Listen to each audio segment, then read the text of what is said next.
So students, in the previous video we have studied about food chain. What is food chain?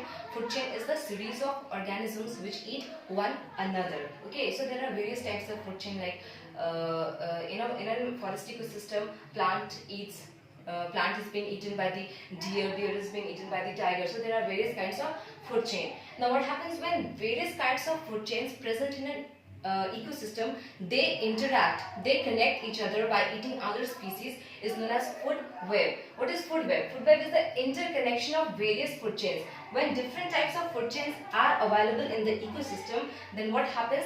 It forms a food web. Jal, we all know about jal, no? So it's like a jal net. So what happens? See, suppose this is an food chain. What is happening? Grass is being eaten by the grasshopper. Grasshopper is being eaten by rat, frog, and these two are eaten by snake, and snake is eaten by eagle. Now one more food chain is there. A flowering plant is there, and flowering plant butterfly sits on the flower for sucking the nectar, that is their food. Now what happens? Another dragonfly eats the butterfly, but butterfly can also be eaten by the frog. Okay, now dragonfly is eaten by the bird, bird can be again eaten by the eagle. And this is again another food chain where plant is being eaten by the deer, deer is being eaten by the tiger. So deer can also be eaten by the wolf. So what happens?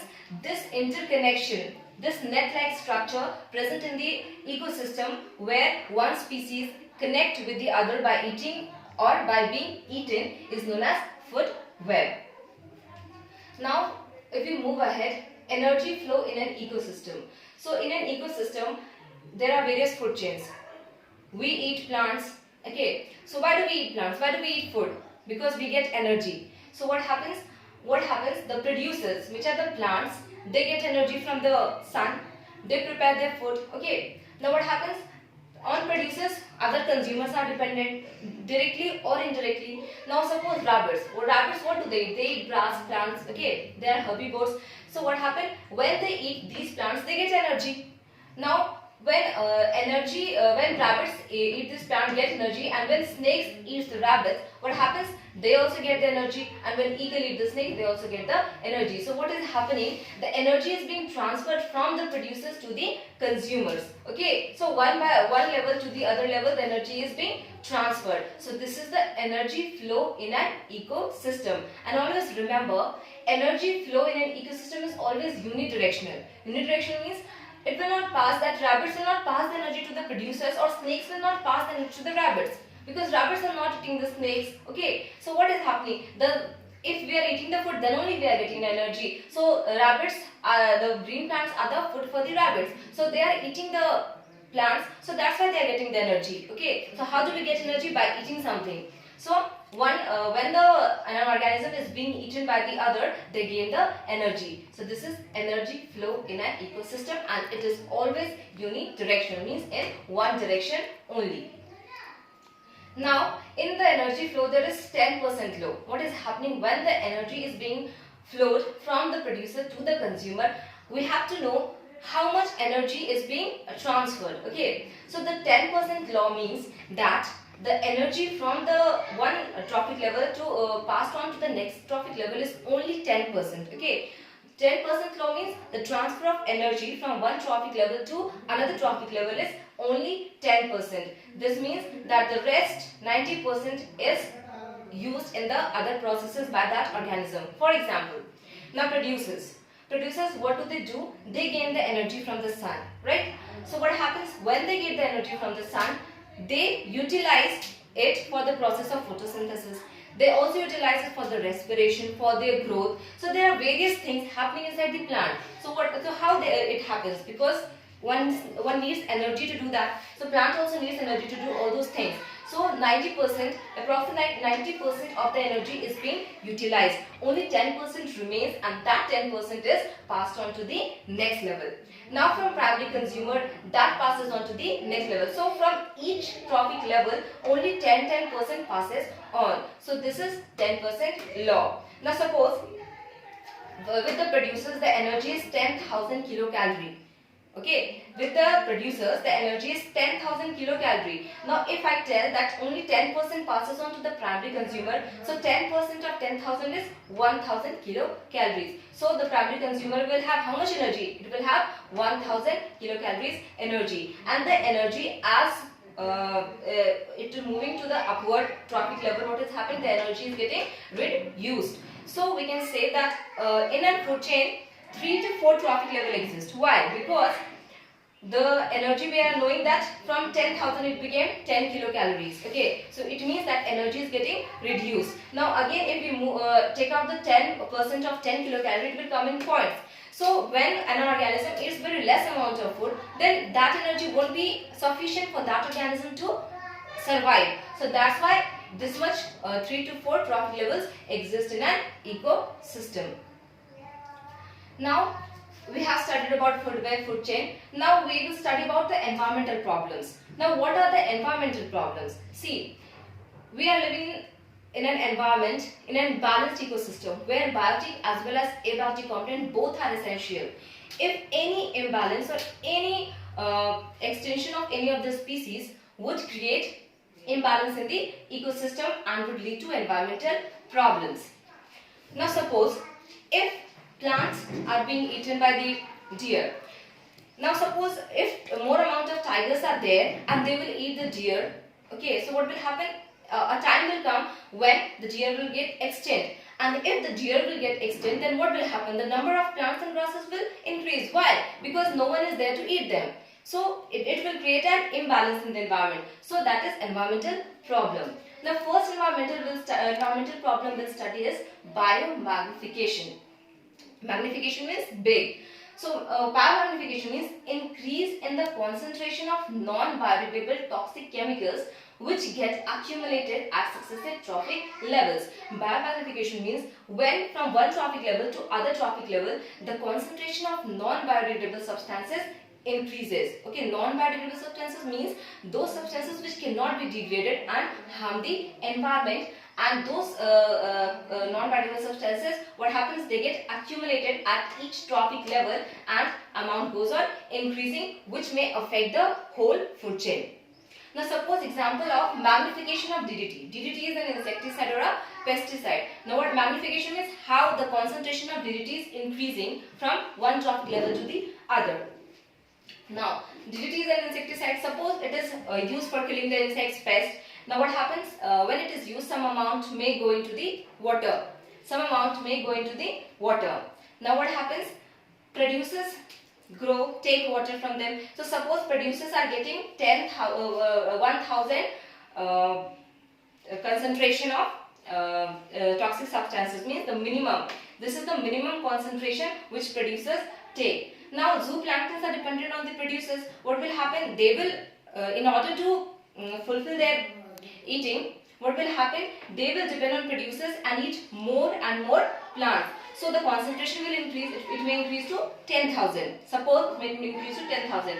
Now small fish are dependent on zooplanktons. So what will happen? Small fish, they will eat more and more zooplankton. So what will happen? Their concentration will increase. Then large fish will eat the small fish. Then their concentration will increase because large fish require more amount of food.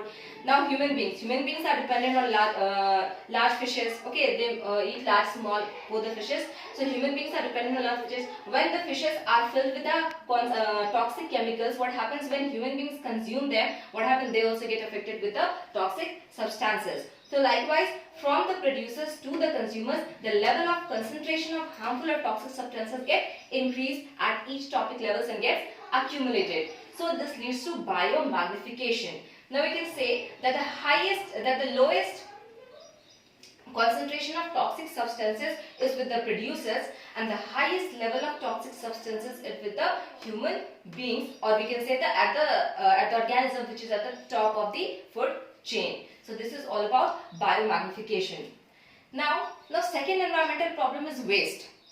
Every day we produce waste. Okay. So why we say waste pollutes the environment? Because if wastes are not treated properly, then they will obviously create environmental problems. Now suppose there are many kinds of waste which do not get disposed of, which do not get degraded. So they may create ecological imbalance. Okay, so they may pollute the environment, they may pollute the soil.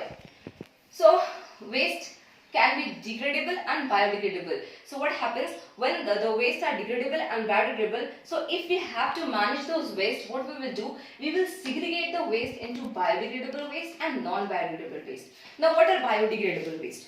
Biodegradable waste are those waste which can be degraded by microorganisms like bacteria and fungi. Okay. Now what we will do? We will take two separate dustbin and put one thing, that is the biodegradable waste, in one dustbin and non-biodegradable waste in the other dustbin. Why we will do like that? Because biodegradable waste can be used for preparing compost or vermicompost. Now by preparing the compost or vermicompost, we can make manure, and that manure, if it is put in the soil, it will make the soil fertile. Okay.